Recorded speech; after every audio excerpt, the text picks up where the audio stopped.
Welcome to the AFR Saints channel, where we provide you daily content on your favorite team, the New Orleans Saints. Do us a favor and hit that subscribe button. Be sure to leave your comments below and smash that like button. Who dat?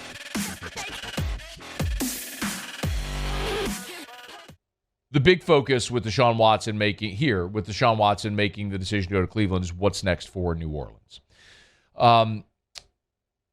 The most obvious play is to go do the deal with Jameis Winston that you had intended to do before you learned that Deshaun Watson was available and jumping into those sweepstakes.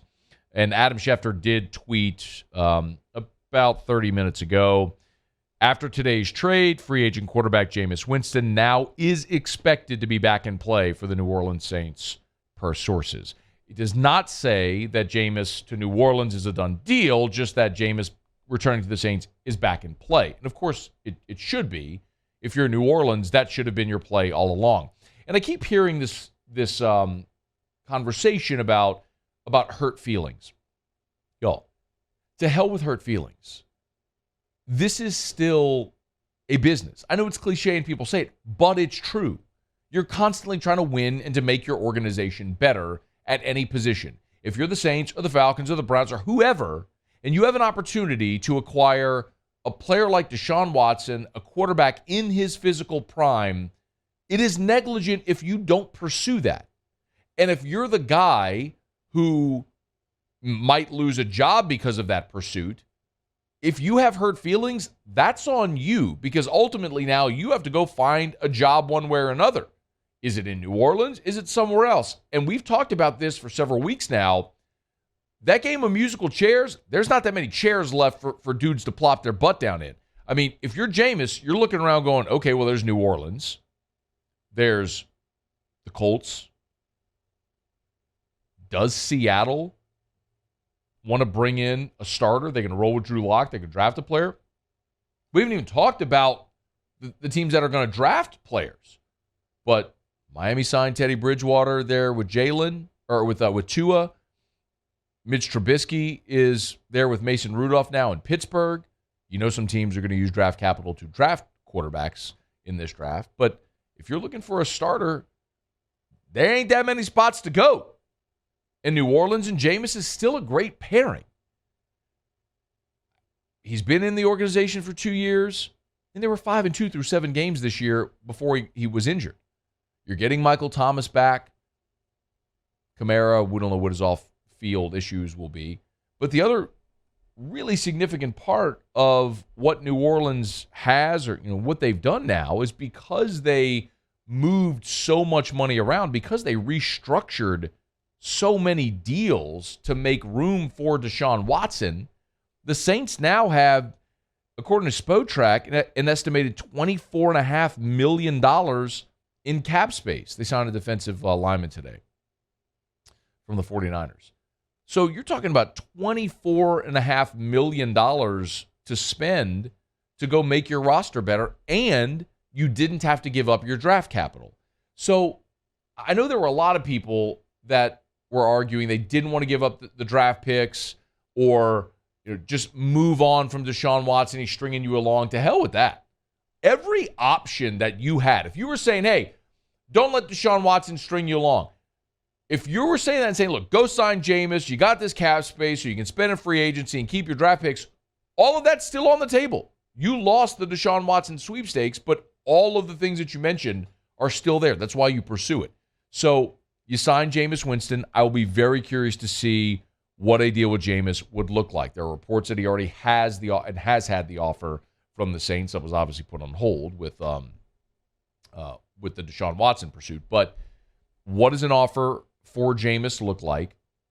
And is there enough capital or interest in re-signing Teron Armstead? Because that's the other big question now still looming over this team. You have the capital to re-sign Teron Armstead, but does he want to stay? And is he going to command a bigger dollar on the open market somewhere else? Quite possibly. I don't know if the Saints have the stomach to pay him $22 million a year. So if you see Teron Armstead leave, then you likely see a shakeup on your line where Ramczyk moves to left tackle and James Hurst is your right tackle. You probably use a draft pick on a lineman somewhere along the way. But there are spots where you need help. If you watch Armstead leave, you probably need a tackle. You obviously need to sign a quarterback. You still need help at tight end. You still need help on the defensive line. Potentially in the secondary. Again, a big part of all the hypotheticals we played were if you did a deal for Deshaun Watson, would it include players? Would it have included a Paulson Adebo, a CJ Garner-Johnson, a Cesar Ruiz, Eric McCoy? Well, any of those would have put you in need in free agency or the draft. Well, now none of that happened. So we all have to sort of like reset our brain and look at what the reality is now. The Saints are no longer $20 million over the cap. They're $25 million under the cap with all of the players we thought and 7 draft picks going into this draft. If there's anything that's challenging, it's you have to very quickly get over the disappointment of not getting Deshaun Watson across the finish line and recalibrate to what is ahead of you. And remember where you were. You were a 9-8 football team that started 4 different quarterbacks. Stabilize your quarterback position, and then look at where else you were weak. You got to go get a receiver to complement Mike Thomas. Jeff Duncan had a report earlier today that Dennis Allen's flew out to Los Angeles to visit with Michael Thomas, kind of get to know each other better. It might sound funny because Thomas has been on the roster here in New Orleans, but when Michael Thomas is spending all of his time with the offense, and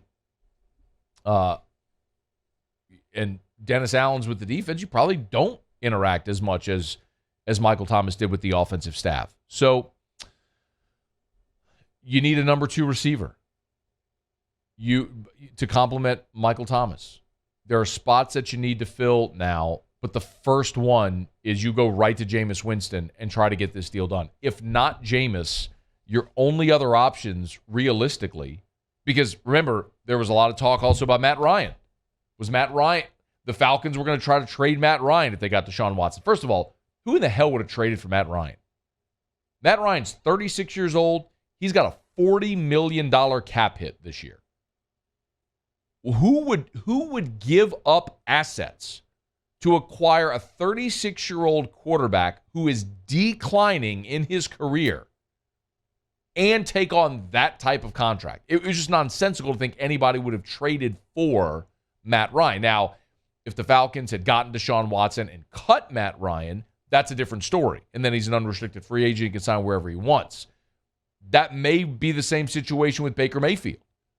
The Browns may be looking to trade Baker Mayfield, but if you're the Saints and you have interest, why would you trade for Baker Mayfield? Wait till Cleveland cuts him. Just let him loose. You've got your quarterback. I don't suspect there's going to be a very heavy trade market for Baker Mayfield. The Browns might be fine to get something for Baker, but I would still maintain if you're a team that has eyes on Baker Mayfield, you don't give the Browns any assets. You wait for them to give him an outright release so you can sign him to whatever contract you want.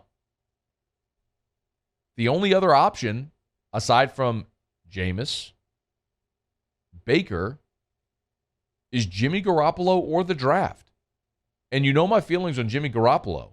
I think he's a quarterback that can win games. He's not a quarterback that's going to win championships. You can win with Jimmy. You're not going to win because of Jimmy. I think Baker Mayfield fits into the same category. So do you go draft? Comes back to that whole point we're making.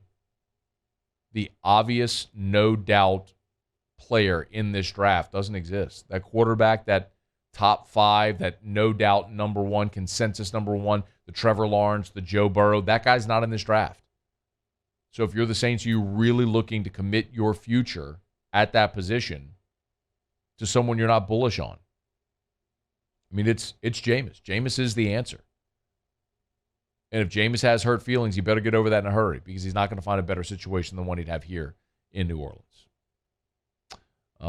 If we get news here today, and the way this news cycle's going, why not? I mean, the entire free agent market was churning starting Wednesday at 3 o'clock Central, the start of the new league year. And then the Deshaun Watson decision brought everything to a screeching halt because there were so many things that couldn't happen until Deshaun made his decision. Now that he has, you're going to start to see that snowball roll downhill again with a lot of different players making their their decisions. Hey, thanks so much for watching. Please leave your comments. I love to interact. And be sure to hit the red subscribe button below.